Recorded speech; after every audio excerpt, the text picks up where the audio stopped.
कुछ दिन पहले पार्लियामेंट का स्पेशल सेशन अनाउंस हुआ और काफ़ी फैनफेयर से पुरानी पार्लियामेंट बिल्डिंग से नई पार्लियामेंट बिल्डिंग में ट्रांजिशन हुआ। वो अच्छी बात है और मेन फोकस स्पेशल सेशन का, पहले तो मालूम नहीं था ये स्पेशल सेशन क्यों हो रहा है, स्पेक्यूलेशन काफ़ी हुआ और फिर पता लगा कि इसका मेन फोकस महिला आरक्षण है। उसके बाद महिला आरक्षण तो बड़ी अच्छी चीज है, उसके बाद ये दो क्लॉजेस, इसमें दो फुटनोट्स हमें मिले। एक की महिला आरक्षण करने से पहले, महिला आरक्षण देने से पहले हमें सेंसस करना पड़ेगा और दूसरा डिलिमिटेशन करना पड़ेगा, और इन दोनों चीजों को करने के लिए बहुत साल लगेंगे। सच्चाई यह है कि महिला आरक्षण को आज किया जा सकता है।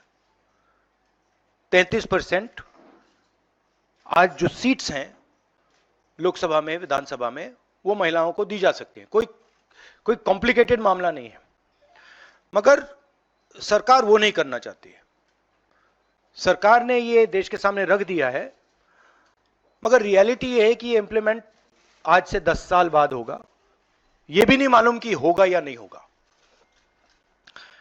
तो एक प्रकार से ये डिस्ट्रैक्शन टैक्टिक है, डाइवर्जन टैक्टिक है। डाइवर्जन किस चीज से हो रहा है? डाइवर्जन ओबीसी सेंसस से हो रहा है। मैंने पार्लियामेंट में सिर्फ एक इंस्टीट्यूशन के बारे में बात की, वो जो हिंदुस्तान की सरकार का सेंटर है, कोर है, जो हिंदुस्तान की सरकार को चलाता है, कैबिनेट सेक्रेटरी एंड सेक्रेटरीज। और उसमें मैंने एक छोटा सा सवाल पूछा। प्रधानमंत्री कहते हैं कि वो ओबीसी के लिए बहुत काम कर रहे हैं। अगर प्रधानमंत्री इतना काम कर रहे हैं तो 90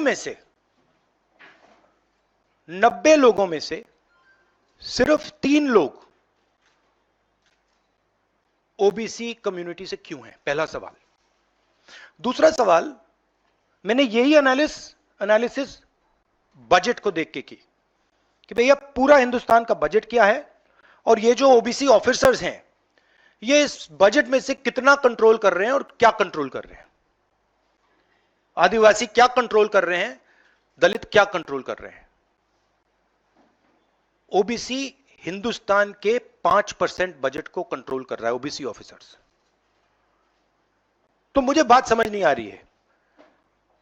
प्रधानमंत्री हर रोज ओबीसी की बात करते हैं, ओबीसी प्राइड की बात करते हैं, मगर ओबीसी के लिए किया क्या? अब जब मैंने ये बात बोली, उनका रिस्पॉन्स बड़ा इंटरेस्टिंग है। वो कहते हैं कि लोकसभा में हमारा रिप्रेजेंटेशन है। लोकसभा में रिप्रेजेंटेशन का क्या लेना देना है? मैं कह रहा हूं कि बजट डिसीजन जो लेते हैं, जो बजट को ऑफिसर्स हैं, जो बजट को कंट्रोल करते हैं, 5% ओबीसी निर्णय ले रहे हैं। और मैंने सिर्फ यह सवाल पूछा, क्या हिंदुस्तान में ओबीसी की आबादी 5% है? यह मैं जानना चाहता हूं। अगर 5% है तो फिर वो ठीक है, उसको मैं एक्सेप्ट करने के लिए तैयार हूं। मगर अगर वो 5% से ज्यादा है तो मुझे यह पता लगाना है, और एक बार मैं मन बना लेता हूं, मैं छोड़ता नहीं हूं, मुझे यह पता लगाना है ये ओबीसी हिंदुस्तान में कितने हैं, और जितने हैं उतनी भागीदारी इनको मिलनी चाहिए। अब आप किसी लोकसभा में किसी भी एमपी से पूछ लीजिए, लोकसभा को टेंपल ऑफ डेमोक्रेसी कहा जाता है। आप किसी भी बीजेपी के एमपी से पूछ लीजिए कि वो कोई डिसीजन लेता है, कोई कानून बनाता है, कोई कानून बनाने में भाग लेता है, किसी से भी पूछ लीजिए। बिल्कुल नहीं। ना कांग्रेस का एमपी इस लोकसभा में, ना बीजेपी का एमपी, ना कोई और इंडिया का एमपी कोई डिसीजन लेता है। मतलब एमपीज को जैसे मंदिर में मूर्ति होती है वैसे मूर्तियां बना रखी हैं और ओबीसी की वहां पे मूर्तियां भर रखी हैं, मगर पावर बिल्कुल नहीं है, देश को चलाने में कोई भागीदारी नहीं है। यह सवाल मैंने उठाया है कि क्या, और हर ओबीसी युवा को यह समझना है कि क्या आपको इस देश को चलाने में भागीदारी मिलनी चाहिए, हां या ना? अगर मिलनी चाहिए तो क्या आपकी आबादी 5% है, हां या ना? यह सवाल है। और डिस्ट्रैक्शन इस बात से हो रहा है, बीजेपी को ये जो 2 पॉइंट्स हैं, महिला आरक्षण वाले, डिलिमिटेशन और सेंसस, इनको हटा देना चाहिए और एकदम महिलाओं को जो इज्जत मिलनी चाहिए, जो रिस्पेक्ट मिलनी चाहिए, जो भागीदारी होनी चाहिए, उनको एकदम वो कर दें। और कास्ट सेंसस का जो हमने डेटा निकाला था उसको पब्लिक कर दें, तो सारे हिंदुस्तान के ओबीसी युवाओं को पता लग जाए वो हैं कितने, और नया सेंसस कास्ट बेसिस पे करें। Thank you.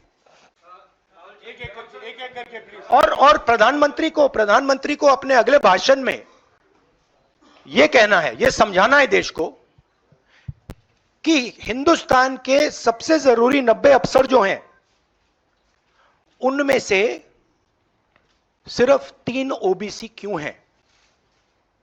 यह मेन सवाल है। और मैंने दलितों और आदिवासियों की बात ही नहीं की अभी।